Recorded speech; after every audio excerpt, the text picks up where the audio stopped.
Imbirá Notícias. Apresentação Carlos Nunes e Bruna Isabela. Olha, são 7h33. Muito bom dia para você que sintoniza aqui em Imbirá FM 91,5. Manhã de sábado, 4 de fevereiro de 2023. Hoje, uma edição especial aqui do Imbirá Notícias. Nesta manhã, para a gente receber e bater um papo já com o vice-governador de Minas Gerais, o senhor Matheus Simões, aqui no Imbirá Notícias. Bom dia, Bruna Isabela. Bom dia, Carlos. Bom dia para os nossos ouvintes. Sejam bem-vindos ao Imbirá Notícias. Você que chega pela sintonia da 91,5 FM. Já estamos ao vivo também pelas nossas lives no Facebook, Rádio Imbirá FM 91,5 e pelo YouTube, Grupo Imbirá de Comunicação. Estamos recebendo hoje o vice-governador de Minas Gerais, Matheus Simões. Matheus, seja bem-vindo ao Imbirá Notícias. Bom dia.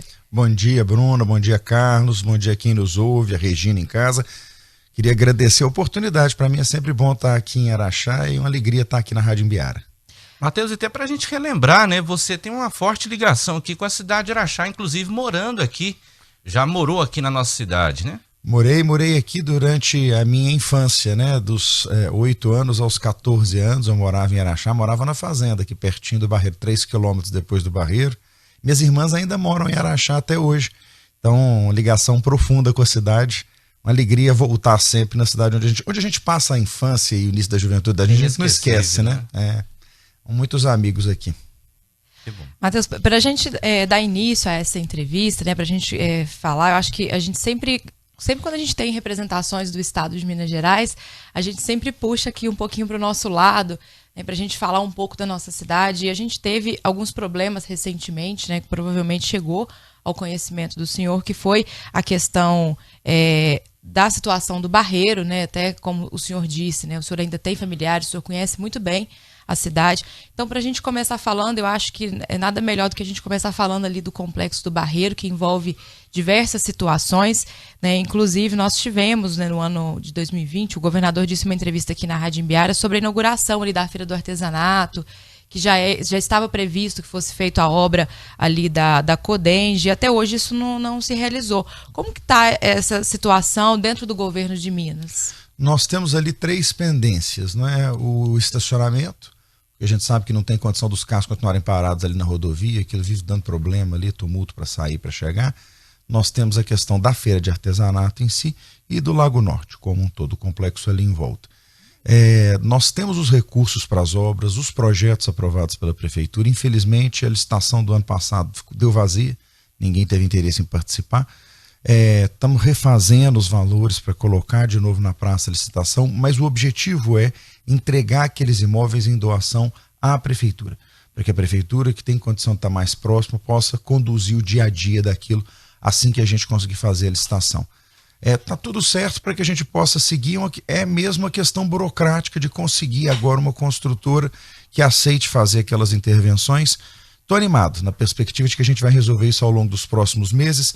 Estamos já com os trâmites bem avançados. Essa próxima licitação, ela já está caminhando para ser aberta? Ela já está aberta? A gente está fazendo uma sondagem com consulta de preços às construtoras para que a gente não corra o risco de dar de novo deserta, né? Porque quando não aparece interessado, é sempre porque o orçamento que está previsto na licitação está abaixo do que seria o desejado pelas empresas. Então, nós temos a expectativa de conseguir resolver isso sim nos próximos meses. O governador cobra muito da Codenge essa solução.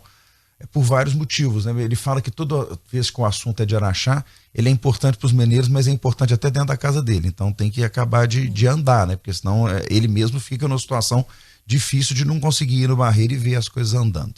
E quando a gente fala da questão até da Codenge, colocando que hoje, até as pessoas ainda têm dificuldade um pouco de entender que a responsabilidade ali daquela área é da Codenge. Mas a gente falando de Codenge, houve alguns posicionamentos do governo de Minas de interesse também nessa privatização da Codenge. Isso ainda está sendo trabalhado e no entendimento do senhor, né, como vice-governador, isso é prejudicial, principalmente para as explorações aqui de minérios na cidade? Não, na verdade, a primeira pergunta é sim, prioridade máxima do governo a privatização da Codemig e da Codenge. Separando as duas, né? Codemig é a dona da mina. Então, nós vamos privatizar a Codemig. O projeto está na Assembleia, é prioridade, já está ajustado com os deputados. Nós precisamos que a venda seja feita. Qual que é o prejuízo disso para Araxá? Nenhum. A CBMM vai continuar explorando a mina da mesma forma como ela explora hoje, continuar fazendo os investimentos que ela faz na cidade da mesma forma como hoje. Ao contrário, ela acaba se fixando com raízes ainda mais fundas em Araxá, porque passa a ser dona da mina que ela explora. Por outro lado, isso permitirá ao Estado de Minas Gerais que coloque as suas dívidas com a União em dia. Minas tem uma dívida enorme com a União, que foi adquirida antes desse governo. O governo Zema nunca adquiriu nenhum centavo de dívida com ninguém, mas a gente tem que colocar essa dívida em dia, senão nós vamos voltar a atrasar salário, vamos voltar a ter problemas como tivemos no passado. E essa privatização também vai nos permitir voltar a ter melhor condição de investimento em infraestrutura. Eu tenho certeza que você vai me perguntar sobre asfalto agora mesmo. Isso. A gente volta a falar de Codemig. Mas a Codenge, por outro lado, é a dona dos imóveis. Nós temos aqui atrás da rádio o Expo Minas, que é da Codenge. Nós temos o Barreiro inteiro, que é da Codenge. Nós estamos vendendo todos os imóveis da Codenge à medida que o tempo passa. Aqui no Expo Minas as doações foram feitas, a venda também será feita do que não foi doado. No caso do Barreiro, a gente está doando para o município a estrutura do entorno. O hotel em si está arrendado, então não é um problema, ele permanece como está. Isso tudo é para a gente garantir que os imóveis sejam usados e zelados, porque o governo não zela bem a distância dos seus imóveis. O araxaense sabe disso, ele vê como é que é difícil a uma manutenção adequada daquilo que é do Estado e que está aqui perto. Então fazer a concessão ou a venda desses imóveis é uma forma de garantir que quem vai tomar conta deles está aqui do lado. A gente vai garantir, por exemplo, para a prefeitura o recurso para ela poder fazer a manutenção. Não é esse o problema. O problema é ter quem faça esse serviço que a gente chama de zeladoria, que é tomar conta de uma árvore que caiu, por exemplo. Nós tivemos uma chuva aqui essa semana, vocês devem ter acompanhado. Caíram árvores e galhos sobre a rodovia até a notícia chegar em Belo Horizonte. Voltar para cá. A gente conseguir acionar o escritório, vir gente da unidade do DR para poder fazer a limpeza. Gente, já passou, as pessoas precisam trafegar por ali, precisa estar limpa, as pessoas precisam voltar a usar a via. Então a gente precisa disso mais próximo. Foi isso que nos levou também à municipalização do trecho do comboio. A gente está colocando o dinheiro para a obra inteira ser feita, mas estamos entregando para o município, porque o município tem condição de cuidar. A gente sabe que o comboio hoje é uma avenida, gente. Assim, quando eu era menino e morava aqui, não tinha quase nada lá. Era uma estrada, fala que era um meio contorno de Araxá. Hoje em dia não, é avenida, tem coisa dos dois lados. Quem tem que tomar conta daquilo é quem está ali perto, vendo cada buraco que abre. Matheus, na sua fala quanto à questão da Codenge, uma questão até me preocupou. Quando você fala da questão do hotel, né, do prédio em si do hotel, hoje a gente tem uma empresa que cuida, que é o Tauá, mas a gente já teve cenários antigamente de empresas que deixaram o hotel, né, que não quiseram dar essa sequência. Se no caso dessa privatização, e tendo, né, a Codenge não sendo mais a gestora do grande hotel, como que ficaria se o Tauá não quisesse mais a administração do hotel? Nós temos, na verdade, vários hotéis, né? Não é só o daqui, nós temos o grande hotel de Poços de Caldas, temos outros hotéis espalhados no estado. Todos eles vão continuar sendo geridos da mesma forma, sempre buscando um parceiro. Quando eu morei em Araxá, o hotel ficou aberto durante 2 anos, que foram os últimos 2 anos em que o Collor foi presidente, ele vinha aqui de vez em quando. Gostava de Araxá? Gostava, eu lembro muito dele presente aqui. Não sei se no final a gente gostava tanto dele não, que atraiu muita atenção meio estranha para Araxá, mas tudo bem. E depois o hotel ficou fechado. E aquilo foi terrível, foi uma ruína, assim, quem lembra daquilo, parecia um castelo mal assombrado durante os anos de fechamento. Nós não vamos correr esse risco nunca mais, porque o Estado não vai operar o hotel. Ele ficou fechado porque quem operava o hotel era o Estado. Nós temos que ter sempre um parceiro concessionário. Por isso que o Tauá está aí agora, a gente fica feliz de ver ele fazendo investimentos, porque isso significa que ele pretende ficar. Porque quem não pretende ficar não faz investimento igual eles estão fazendo.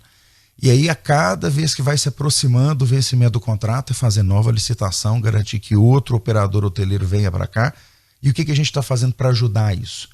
Por exemplo, voltando os voos para cá, que foram assinados agora no começo desse mês, e a Azul tem no máximo 6 meses para colocar os voos de volta. Vai começar com um avião pequeno, se tiver movimento vai fazer igual o Juiz de Fora fez, começou com o pequeno, 6 meses depois estava com a terma grande para poder garantir chegada de passageiro. Vamos fazer o quê? Melhorar as rodovias, como nós estamos fazendo agora com a 452 e com a 428. Então, esse movimento que a gente pode fazer para garantir que o hotel fique aberto é garantir acesso a Araxá. Porque as termas são lindas, o hotel é lindo, as pessoas conseguindo chegar aqui, vai ter sempre gente interessada em administrar o complexo. E vale se registrar, né, que depois de muito tempo o Estado volta a ter lucro com o Grande Hotel do Barreiro, né, devido aí à gestão do Tauá, né? Eu brinco, se já não estiver dando prejuízo, eu já estou satisfeito, não estou nem procurando lucro, não. O valor que a gente consegue tirar de lá, 100% tem que ser destinado para manter o entorno. É isso, o hotel é um patrimônio de quem mora aqui, de quem é daqui. Ele é importante, até eu falo que ele faz parte do ambiente de Araxá, né? Araxá, quando eu era pequeno, Araxá, a gente falava sempre da Dona Beija. Acho que teve a novela, o pessoal nem lembra mais da Dona Beija hoje em dia, coitada da Dona Beija. Mas do Grande Hotel todo mundo lembra, né? Então, assim, o que seria Araxá sem o Grande Hotel como referência física, né? Nós precisamos dele. Matheus, e já que nós falamos aqui, né, de diversas estradas, vamos entrar nesses assuntos então, né, principalmente das rodovias estaduais que cortam aqui Araxá, que deve ser assumida aí pelo DR a partir de fevereiro. Também a gente, agora, devido a esse último período de chuva, né, as estradas ficaram em situações precárias. Não sei se o senhor teve a oportunidade de passar aqui pela Avenida do Comboio também, né, que está numa situação bem complicada. A empresa que estava ali fazendo as obras tentou, né, fazer alguns paliativos para solucionar o problema, mas nós precisamos aí quanto antes dessa solução. Eu acho que é o que a população araxaense mais tem cobrado o Estado. Até o deputado Bosco está presente aqui hoje na nossa entrevista. Acho que também pelas redes sociais, acho que é a demanda que o Bosco mais deve receber é referente às estradas aqui de Minas Gerais. Como que tá, e principalmente essas que cortam Araxá, como que está essa situação? A gente já falou aqui, né, do comboio, dessa possível municipalização que se aguarda essas obras, mas vamos falar das estradas como um todo aqui da nossa região. Bruna, se é a cobrança que o deputado Bosco mais recebe nas redes sociais, eu não sei, mas é a que ele mais faz pra gente lá, porque eu não passo uma semana sem o Bosco me cobrar uma estrada, uma das estradas do entorno de Araxá, de jeito nenhum. Mas vamos uma a uma, eu dividiria em 4 tipos diferentes de problemas que nós temos em estradas aqui. Vamos pegar primeiro o caso do comboio, que ele é importante. Durante o período de chuva não se faz obra de recuperação asfáltica. Então, o que está sendo feito ali é uma tentativa de minimizar o tamanho do estrago, como você disse, mas assim que a chuva passar, a obra volta, ela vai ser completamente recuperada antes de ser municipalizada. Foi uma decisão conjunta da prefeitura com o governo, que o município só receberia com a obra pronta.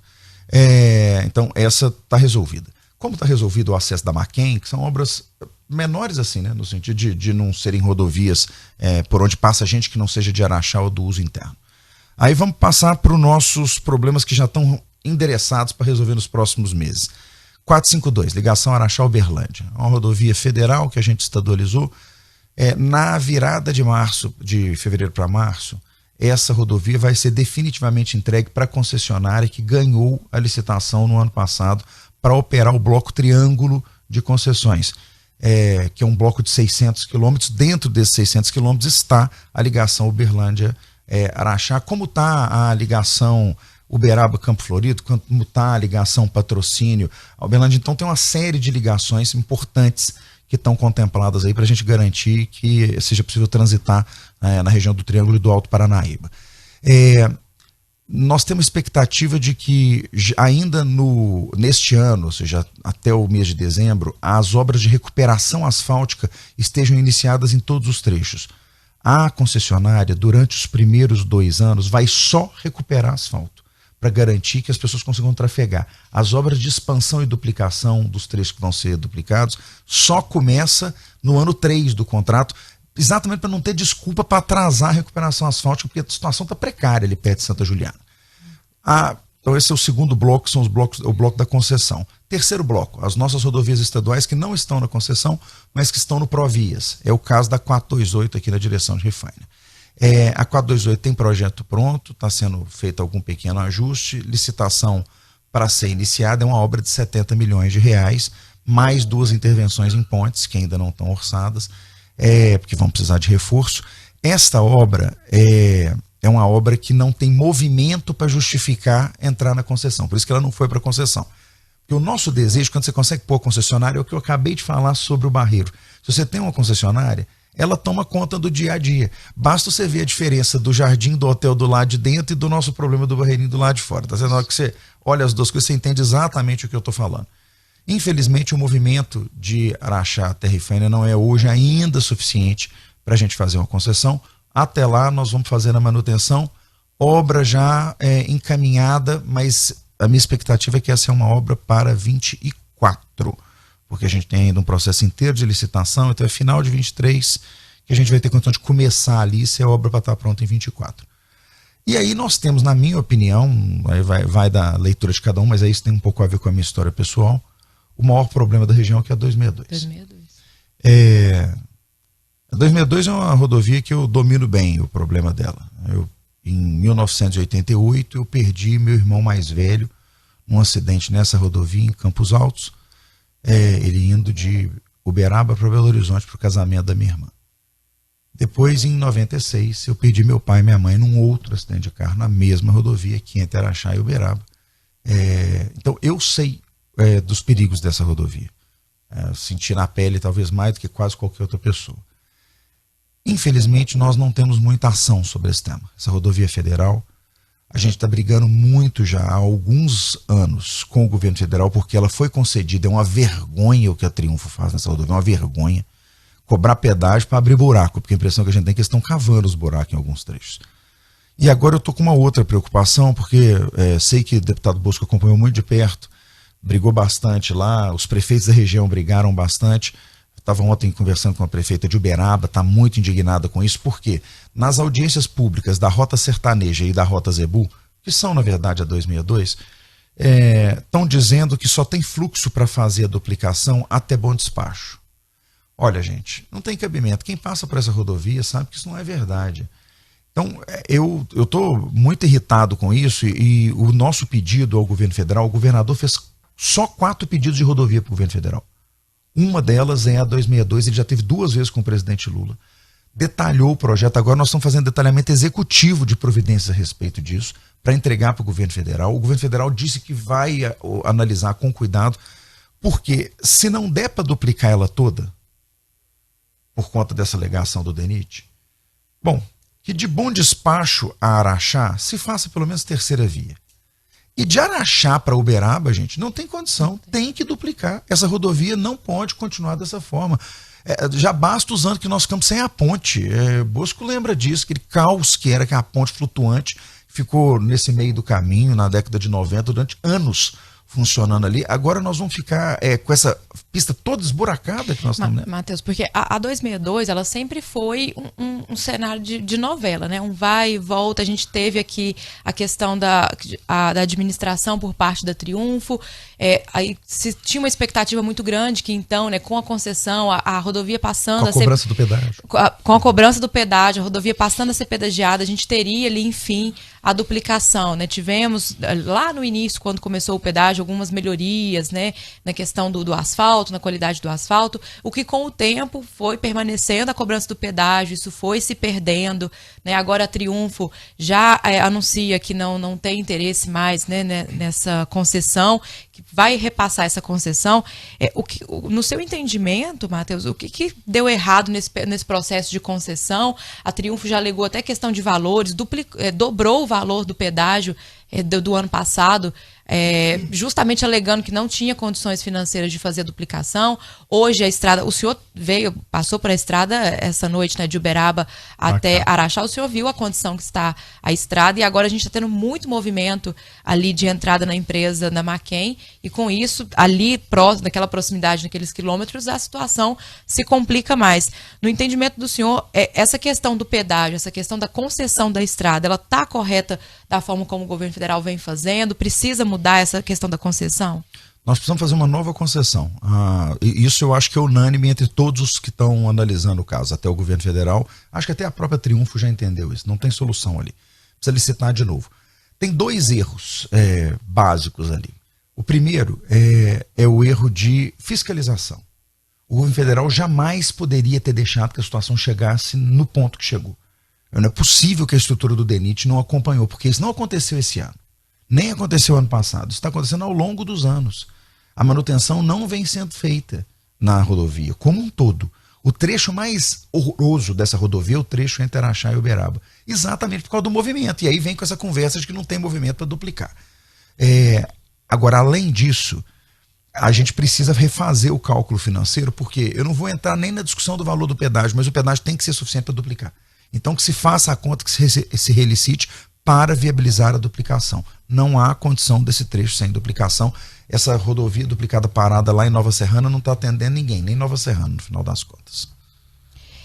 E quando a gente falando ainda de demandas, eu vou passar aqui para outra pauta, Matheus, sobre a cidade de Araxá, né, a municipalização a gente já falou aqui, né, da questão da Avenida do Comboio, e agora eu queria entrar no assunto sobre o Hospital Municipal, que é uma demanda, né, que o prefeito de Araxá, o Robson Magela, já esteve presente lá em Belo Horizonte para tratar com o governador do estado a criação desse hospital.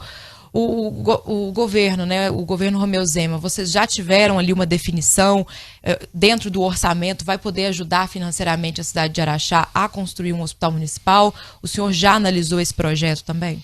Nós temos hoje um aporte de mais de 350 mil reais por mês nos 2 hospitais que a gente ajuda a financiar em Araxá, a Casa do Caminho e a Santa Casa. Então, para o custeio dos leitos, quando o Hospital Municipal estiver aberto, nós vamos continuar participando. É uma questão de entender quais serviços vão estar sendo prestados lá, quantos leitos vão estar operantes. Então, vamos trabalhar para habilitar os leitos com a maior velocidade. A construção em si, ela é necessariamente do município, porque o hospital é municipal. Nós podemos fazer convênio, estamos dispostos a fazer convênios para ajudar, mas isso só é possível depois que o projeto estiver pronto, orçado, licitado, aí o governo pode fazer convênio de apoio. É mais fácil para a gente apoiar os equipamentos do que a obra. Como demanda muito equipamento, porque para o governo, se eu faço o aporte de recursos na obra, eu acabo interferindo um pouco no desenho do hospital, que é uma decisão do município. Eu acho que é até ruim para o município a gente ficar ganhando esse tipo de interferência, porque depois mexe de um jeito que atrapalha. Por questões de critérios para se financiar uma obra? A gente só pode colocar o dinheiro na obra se a gente acompanhar a obra. Mas a parte de equipamento a gente pode ajudar com menos interferência. Então podemos ajudar das duas formas, já explicamos isso ao prefeito, estamos prontos a ajudar no que for necessário, vamos ajudar no financiamento do funcionamento, porque isso, gente, é importante dizer. Muito mais importante que ajudar a construir o hospital é ajudar a manter o hospital funcionando depois, e esse compromisso de buscar a habilitação dos leitos, o município tem. Mas acho que a gente consegue ajudar de forma mais rápida com os equipamentos médico-hospitalares que vão ser necessários. Estamos esperando o orçamento estar pronto, estamos esperando o desenho da licitação estar pronto, para a gente entender se vai ser uma licitação para operação via OS, se vai ser operação própria. A gente tem defendido que os hospitais sejam operados via OS, não diretamente, mas é uma adesão do município. Então, para a gente não interferir muito na modelagem, estamos esperando, estamos tudo prontinho, vamos avançar, mas já conhecemos o projeto, entendemos a necessidade, a gente percebe que desde de fechamento do Dom Bosco, a cidade ficou com um atendimento de alguma forma prejudicado, tá certo? A gente tem menos condição de buscar recurso aqui, e Araxá não atende só Araxá. Araxá é polo, né? Então a gente recebe todo dia paciente de outras cidades, e a gente precisa dar resposta a isso. Então estamos prontos para ajudar. Matheus, e quando a gente entra nesse assunto da saúde, a gente sabe que não só Araxá, mas várias cidades estão passando pelo mesmo problema, que é as dificuldades de exame, a dificuldade de conseguir os profissionais, a dificuldade de conseguir credenciamento de clínicas. O Estado tem esse planejamento, de alguma forma, na área da saúde, a ajudar os municípios a conseguir oferecer um melhor atendimento aos usuários do SUS? A maior ajuda que a gente pode dar é dinheiro. Nós saímos de um financiamento de 3 bilhões e meio de reais no ano de 2018 para a saúde, para 9 bilhões de reais no ano passado. Esse ano nós vamos chegar a 10 bilhões de reais de dinheiro entregue à saúde executada pelos hospitais filantrópicos e pelos hospitais municipais. É um crescimento de investimento gigantesco. Em saúde primária, que são os postos de saúde, os programas de PSF e exames simples e consultas simples, nós saímos de repasse de 68 milhões de reais aos municípios para 1 bilhão e 300 milhões de reais para os municípios. Em 5 anos, gente. Assim. Então, assim, é uma evolução gigantesca. A saúde, então, tá boa? Não, não tá. Saúde é uma questão complexa no sistema público e no sistema privado, por vários motivos. A pandemia esgotou a existência de profissional de saúde no país. O custo dos tratamentos médicos foi à altura, e nós estamos vivendo um problema que eu aproveito a oportunidade aqui para chamar a atenção de quem está nos ouvindo. A pandemia fez com que as pessoas começassem a achar que a única coisa que deve levar elas para o médico é estar com Covid. E as pessoas estão deixando de fazer acompanhamento preventivo dos seus quadros. Aí quando elas chegam para fazer o tratamento médico, elas já estão com problemas muito mais graves. Isso é muito claro na questão do câncer de mama e na questão do câncer de colo do útero. As mulheres passaram que já não faziam tanto de exame preventivo que a gente precisava nesses dois temas, passaram a não ir fazer o acompanhamento, especialmente aquelas que estão em grupo de risco ou que têm mais de 40 anos de idade, que são os grupos prioritários de acompanhamento. Quando a mulher acaba percebendo que ela está com um problema na mama, por exemplo, ela eventualmente já está percebendo que há mudança da pele externa da mama. Gente, quando isso acontece, o câncer já evoluiu demais. E aí a chance de óbito ou de tratamentos muito mais caros e complexos que eu não consigo fazer localmente aumenta. Então, um pedido para a população: vamos voltar a fazer o preventivo, gente. A saúde básica, por que a gente está insistindo em pôr mais dinheiro em saúde básica? Porque, primeiro, ela é mais barata para o governo eu pegar um tratamento desse no comecinho. Segundo, é menos sofrimento para o paciente. Então, assim, não é só uma preocupação com o Estado, é uma preocupação com cada indivíduo, mas a gente precisa nisso aí numa colaboração. Então, nós temos esse problema dos médicos que estão em falta. Nós temos esse problema, estão até falando em voltar o mais médicos no governo federal. Nós estamos com um problema com os pacientes que estão deixando para buscar ajuda muito tarde. E o financiamento está chegando, mas eu sei que a gente vai ter que continuar buscando mais dinheiro, não tem solução. O senhor fala muito bem sobre essa questão da saúde básica, né, do princípio ali, do que a gente fala da saúde da família, né, dentro do programa do SUS. O governo do Estado, ele tem alguma pretensão quanto a algum programa, algum incentivo, alguma campanha dentro desses programas de saúde básica, de incentivo aos municípios para fomentar melhor esses programas de saúde básica? O PSF, o Programa de Saúde da Família, é um programa dos 3 entes, né? Um programa da União, do Estado e dos municípios. O médico é do município, o financiamento é a maior parte dele do Estado, e o programa, a organização do programa é federal. É neste exatamente que nós passamos a passar quase 20 vezes mais recurso por ano para os municípios. E o que a gente vai fazer para poder acelerar isso?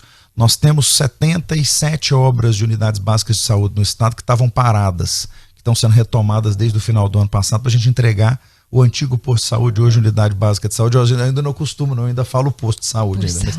UBS. As unidades básicas de saúde, porque elas são o ponto de apoio físico do Programa Saúde da Família. Todo município hoje tem agente de saúde, todo município tem equipe de Programa de Saúde da Família, mas até no PSF falta médico. O médico, você vai conversar com o médico... Sim, Araxá é um dos cenários aqui de Araxá, é a falta de médico nos PSF. Você vai conversar com o médico, o sujeito para ele estar no PSF é porque é o primeiro emprego dele. E assim que ele arranjar o próximo, ele sai do PSF. Pouca gente é vocacionada para isso. Está faltando médico no Brasil. O que fazer para mudar isso? Para que os médicos fiquem no PSF? Aí tem dois pontos interessantes. A pessoa fala, remuneração não é só não. Porque a remuneração do PSF não é muito diferente da remuneração dele no posto, dele no hospital. A questão é que ele não vê glamour, eu acho, na atividade. E aí você vê que o que fica é o vocacionado, é o cara que realmente entende a importância da saúde pública.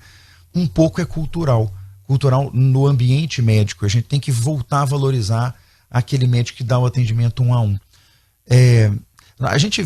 Eu vou longe na sua pergunta aqui, Bruno, mas fica para reflexão nossa. É bom final de semana, a gente tem o final de semana todo para pensar nisso depois. Culturalmente, a gente está passando a dar pouco valor para as pessoas que prestam serviço para a gente. E o médico, ele sempre esteve acostumado a ser uma figura valorizada. A partir do momento que ele é tratado como um funcionário qualquer, ele prefere então para aquelas áreas onde ele é valorizado pelo menos pelo mundo médico. E aí ele vai entrando para as especialidades, ele vai saindo da clínica, saindo do atendimento à família, para isso é um especialista, porque aí, pelo menos na comunidade médica, ele é valorizado.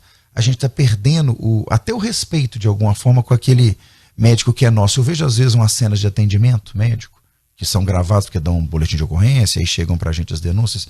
Você vê que a gente está perdendo completamente ali aquela admiração que a gente tinha pela figura do médico.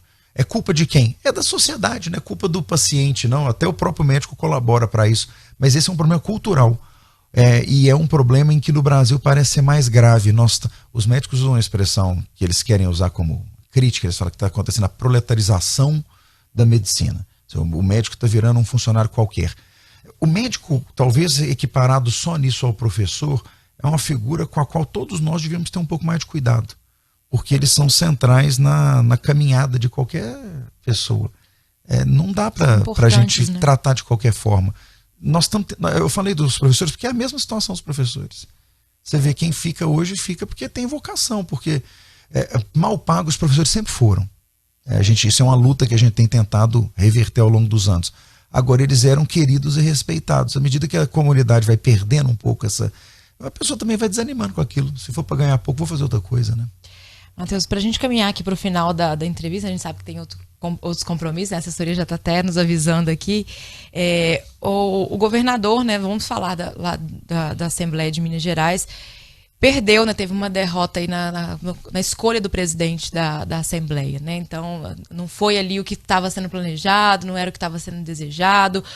E agora, como que ficam as tramitações do governo junto aí com a Assembleia, né? Existia essa perspectiva de tentar fazer um presidente que fosse da base para ter ali, né, um maior apoio na Assembleia. Como que vai ficar agora as tramitações dentro da Assembleia Legislativa? Bruno, eu não vejo como uma derrota, não. A gente tinha 5 candidatos lançados há 3 meses atrás. Só 2 deles eram da coligação do governador. Um deles é o Tadeu, que ganhou a eleição. Então, o que eu acho que aconteceu é que o Tadeu era o único dos 5 que não era da base no governo passado. Talvez a Secretaria de Governo tivesse uma impressão inicial de que era melhor ter um deputado presidindo a casa que já fosse da base no governo passado. Mas o partido que acabou ganhando a eleição por uma decisão que foi se construindo ao longo dessas semanas é um partido da base da coligação. O MDB estava lá na coligação com o governador quando ele foi eleito. Então estou muito tranquilo com isso. O deputado Tadeu Leite é um cara ameno, de tratamento tranquilo, tem um gênio parecido com o deputado Bosco. Todo mundo gosta dele dentro da Assembleia, consegue conversar com todo mundo, transita bem, jovem, conhece bem o governador. Tenho certeza que nós vamos ter com ele nenhum dos problemas que nós tivemos com o antecessor dele, presidente Agostinho Patrus, que era uma pessoa de gênio mais complexo. Ao lado disso, nós temos a garantia da maioria na casa, tanto assim que nós temos 2 blocos governistas anunciados, né? Assim, nós temos um bloco de oposição, que deve ter cerca de 20 deputados, e vamos ter mais de 50 deputados nos 2 blocos, que são blocos de governo. Então eu estou tranquilo que a gente vai conseguir avançar, e a decisão de ter candidato único no final foi do governador.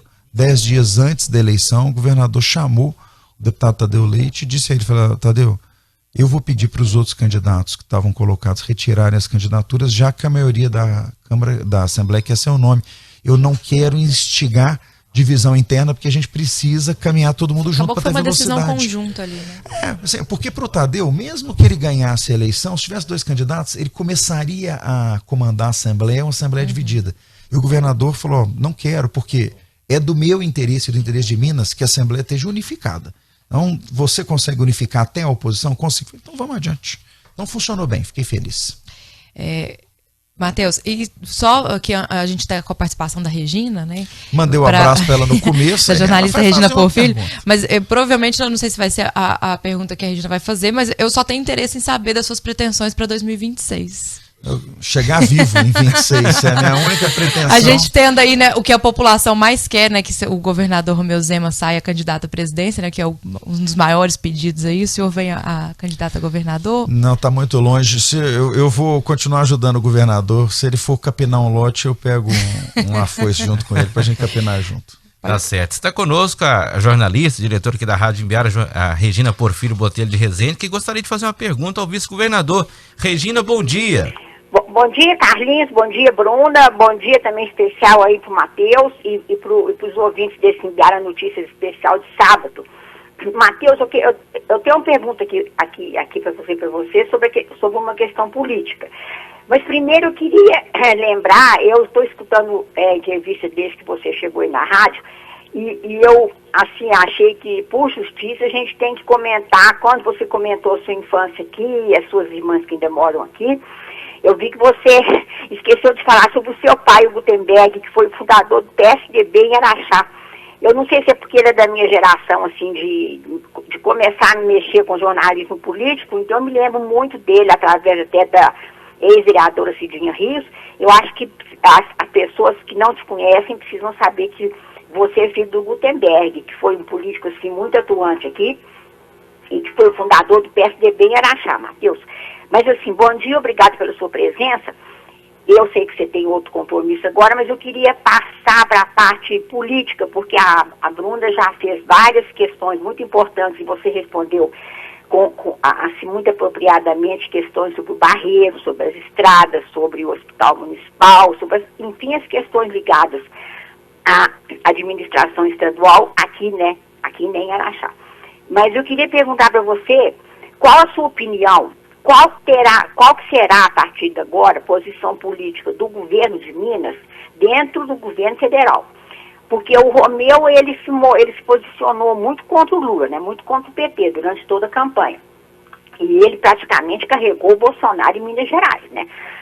A maioria dos votos que o Bolsonaro teve em Minas Gerais foi por causa da posição tida pelo Romeu.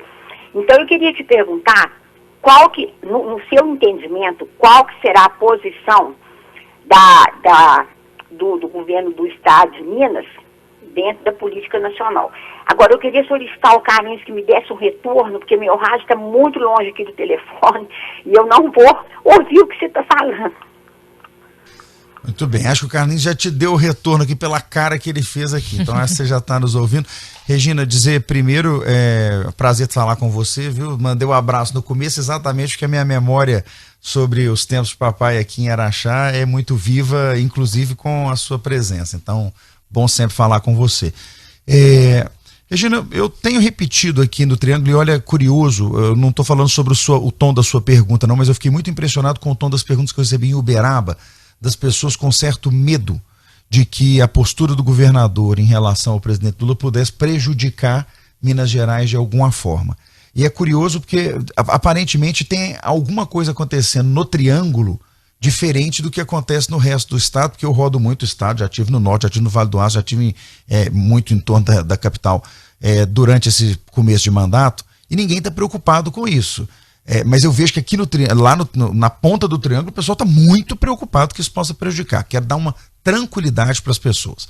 Não há risco para Minas Gerais por 3 motivos. Primeiro, Minas é grande demais para ser ignorado por qualquer governo federal.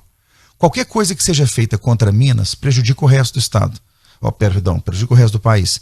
262 é um interesse só mineiro, né? Não. Era um interesse de escoamento de carga do centro-oeste na direção do litoral. Inclusive na direção de parte de São Paulo. O nosso setor de mineração, gente, o resto do país também minera, o nosso agro, o resto do país também tem agro. Então a nossa economia é muito diversificada, o nosso estado é muito grande, a nossa posição é privilegiada, o governo federal não consegue ignorar a nossa presença. Ponto número 1. Dá um segundo motivo para não se preocuparem. O presidente Lula ganhou em Minas Gerais, gente. Ele ganhou a eleição aqui. Ele não pode ignorar o estado, ele estaria ignorando o estado onde ele ganhou as eleições. Então não vejo nenhum risco disso acontecer. Ponto número 3. Apesar de uma posição ideológica, e talvez essa seja mais importante, apesar de uma posição ideológica diferente entre o governo federal e o estadual, eu acho que isso é muito evidente, por exemplo, quando a gente fala de privatização e concessão.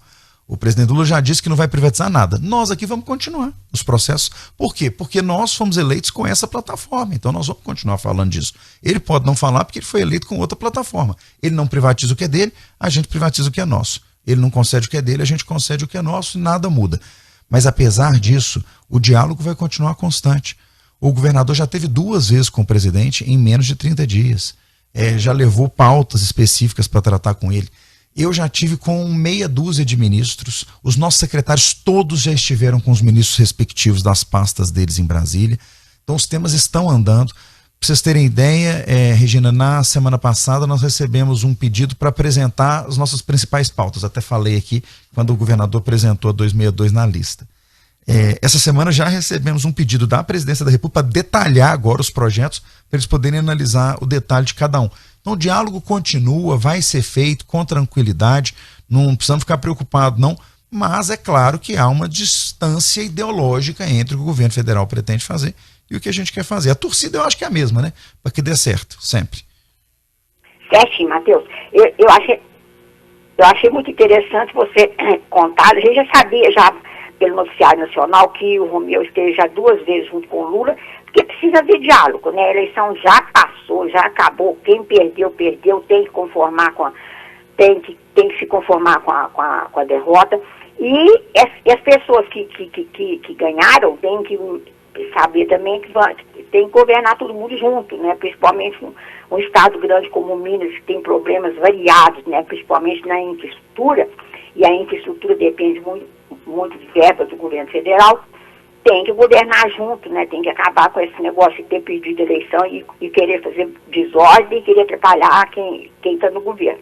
Enfim, Matheus, eu quero agradecer a presença sua, porque eu sei que você tem vários compromissos hoje, e a gente fica à disposição quando você voltar a Araxá com tempo mais folgado. A gente quer fazer uma entrevista com você no horário mais, assim, sensato, né? Horário mais tarde um pouco, e assim durante a semana, quando você vier aqui. Muito obrigada, Matheus. Bom dia. Eu que agradeço, viu, Regina, a oportunidade. Pode deixar que num horário mais digno a gente faz uma conversa uma hora dessa para tomar um café, até para poder lembrar também dos tempos em que papai estava aqui em Araxá. Um abraço. Isso, com certeza. Obrigada, Carlinhos, Bruno e ouvintes. Tchau. Obrigado você, Regina. Bruna? Matheus, muito obrigado pela sua presença aqui hoje, né? Com certeza acho que trouxe aí alguns esclarecimentos para a população, né? Nós tivemos aí, acho que a população teve um pouco afoita aí nessa questão das chuvas, que trouxe muita preocupação quanto ali ao Complexo do Barreiro, quanto às estradas. A gente espera, né, que todas essas demandas andem, que Araxá tenha aí uma solução. Araxá, que sempre cobra muito o governador por ser de Araxá, agora cobra muito também Matheus Simões por ter os dois pés, né? Vamos falar assim, né? Ter os dois pés aqui em Araxá. E a gente agradece muito a sua presença aqui no Imbara Notícias, nessa edição especial, e com certeza nossos microfones estão sempre abertos aí, né, ao senhor, ao governador e a toda a equipe do estado de Minas. Contem sempre com a minha presença aqui, Carlos, Bruna. É uma alegria também ter falado com Regina, dizer que Araxá mora no meu coração, né? Pelo passado que eu tive aqui com os meus pais e pelo que eu ainda tenho aqui com as minhas irmãs, pelo que a cidade significa para nós no estado. Eu dizia que ontem gastei 20 e poucos minutos depois que eu entrei na cidade para chegar no hotel, porque estava congestionado o trânsito ali em volta da matriz. Falei, ai meu Deus, saudade daquela época que só tinha 56 mil habitantes em Araxá. Mas para dizer que eu acompanho o progresso da cidade, fico feliz de ver que as coisas têm melhorado. Contem com a gente vai continuar atuando para garantir que o melhor aconteça. E quando parece que a gente está esquecendo de alguma coisa, o Bosco está lá do meu lado para me cutucar, né, Bosco? Para garantir, o deputado que é um parceiro grande do governo, mas é um cobrador inveterado e tem conseguido transformações interessantes. Então, obrigado, viu, Bosco, por tudo.